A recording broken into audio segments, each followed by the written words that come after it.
সোমা ব্লগের তরফ থেকে সবাইকে স্বাগত জানিয়ে আমার চ্যানেলটা শুরু করছি। তো ঠাকুমা মরা আজকে 10 দিন হলো, আর আমরা সকলে মিলে এই গঙ্গার ধারে পৌঁছে গেছি। তো সবাই স্নান করবে, নতুন বস্ত্র গায়ে দিয়ে উঠবে আজকে।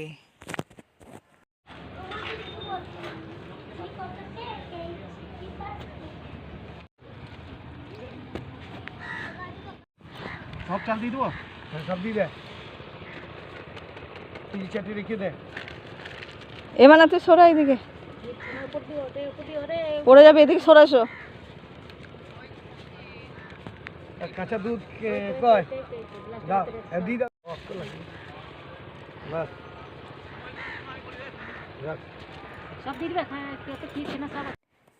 এই যে এটা আমার বাবা। তো একে একে সবাই ন্যাড়া করে নেবে।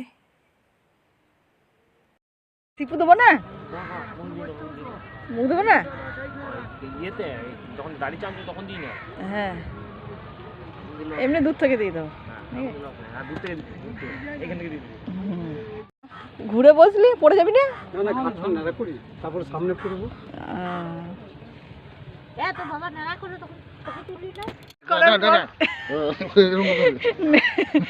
ন্যাড়া করার পর এরকম অবস্থা। এবার চরমটা পড়লে পরে গান্ধীজি লাগবে বল। হ্যাঁ চরমটা যখন করবো দিয়ে ও ন্যাড়া করবে। বড় মার কাজে বলছে ন্যাড়া করবো গো, কেমন পাগল দিয়ে কাঁদছে।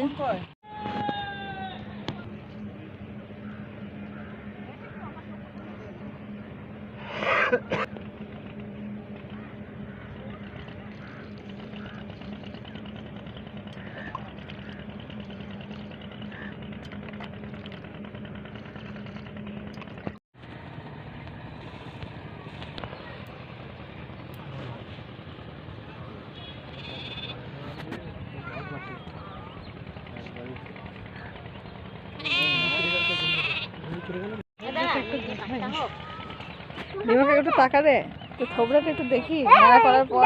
ভিডিও করছে নিমাকে টাকটা কিন্তু চকচক চকচক করছে।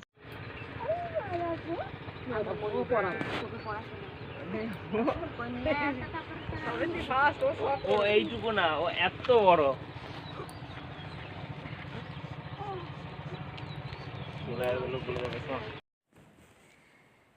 মা প্রথমে স্নান করে নিল, মায়ের পর আমিও দেখে স্নান করে নিলাম। তো আমাদের এদের স্নান করতে করতে আমাদের একটু রোদপনও হয়ে গেল।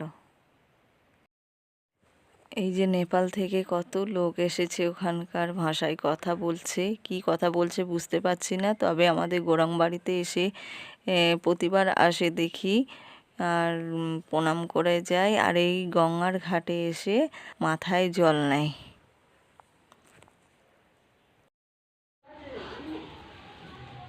কই রে শাক ভাত দেখলি?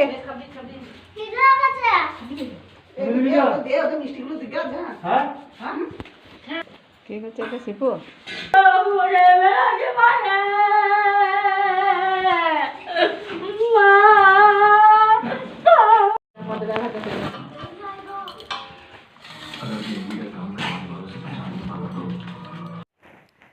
এই যে বাড়ি আসার পর সকলে খেতে বসে গেছে।